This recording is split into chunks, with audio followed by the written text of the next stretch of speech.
दिल्ली में कोरोना संक्रमण के बढ़ते मामलों और बिगड़ते हालातों के बीच बड़ा फैसला लिया गया है।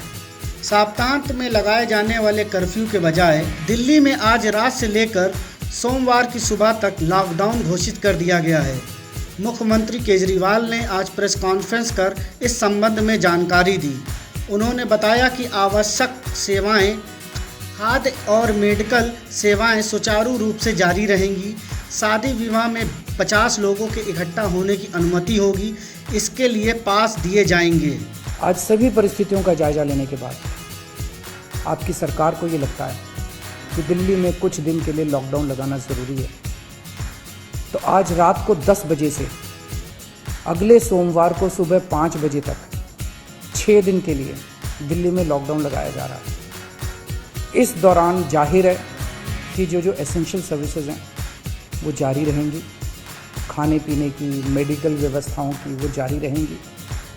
ये शादियों का सीज़न है, लोगों के बड़े मुश्किल से रिश्ते बनते हैं, हम उनके रिश्ते तोड़ना नहीं चाहते, तो लोगों की शादियां संपन्न हों, लेकिन केवल 50 लोगों के गैदरिंग के साथ संपन्न हो। उसके लिए अलग से पास दिए जाएंगे। राजधानी दिल्ली में कोरोना की हालत पर उन्होंने कहा कि 1 लाख टेस्ट दिल्ली में रोज हो रहे हैं। हमने टेस्ट और मौतों के आंकड़ों को छुपाया नहीं। केजरीवाल ने कहा कि दिल्ली की स्वास्थ्य सेवाएं कोलैप्स होने की कगार पर पहुंच गई हैं। अगर ये चरमरा गईं तो बहुत बड़ी त्रासदी हो सकती है। केजरीवाल ने कहा कि बीते 24 घंटे में करीब 23,500 कोरोना के मामले सामने आए हैं। पिछले 3-4 दिनों में हर रोज़ करीब 25,000 केस मिल रहे हैं। पॉजिटिविटी रेट और इन्फेक्शन बढ़ गया है। अगर एक दिन में इतने मरीज मिलेंगे तो पूरी व्यवस्था चरमरा जाएगी। बेड की भारी कमी हो गई है।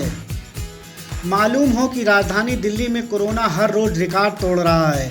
हालात लगातार बद से बदतर होते जा रहे हैं।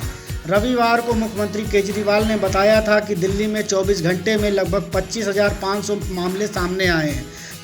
संक्रमण दर की रफ्तार 24 से बढ़कर 30% तक पहुंच गई है। दिल्ली सरकार की ओर से केंद्रीय गृह मंत्री अमित शाह से राजधानी में बेड बढ़ाने की मांग भी की गई है। पिछले कुछ दिनों में राजधानी में 6,000 ऑक्सीजन बेड मिल जाएंगे। केजरीवाल ने कहा था कि अभी कोरोना के मरीजों की संख्या बढ़ने की गति जारी है। ज़्यादा चिंता की बात यह है कि पॉजिटिविटी रेट 30% बढ़ गया है। पिछले 24 घंटे में संक्रमण दर 24 से 30% हो गया है। कोरोना के लिए जो बेड रिजर्व हैं वह काफ़ी तेज़ी से ख़त्म हो रहे हैं। आईसीयू बेड की दिल्ली में कमी हो गई है। 100 से भी कम आईसीयू बेड खाली हैं। ऑक्सीजन की भी दिल्ली में भारी कमी हो गई है। मुख्यमंत्री केजरीवाल ने कहा कि जनता का साथ जरूरी है। दिल्ली की जनता को हमने सच बताया है। हमने सही आंकड़े ईमानदारी के साथ रखे हैं। हमने कोई भी आंकड़ों में खेल नहीं किया है। हमने जब भी कड़े फैसले लिए हैं जनता ने हमेशा साथ दिया है और इस बार भी कोरोना की लड़ाई में जनता का साथ बहुत ज़रूरी है। दिल्ली एक परिवार की तरह है और परिवार के लोग एक दूसरे का साथ देते हैं। यही वजह है कि दिल्ली में लॉकडाउन लगाया गया है और इस गंभीर समस्या से लड़ने के लिए लॉकडाउन ही उचित उपाय है। दिल्ली में चौथी वेव चल रही है और रोज़ाना 25,000 केस आ रहे हैं।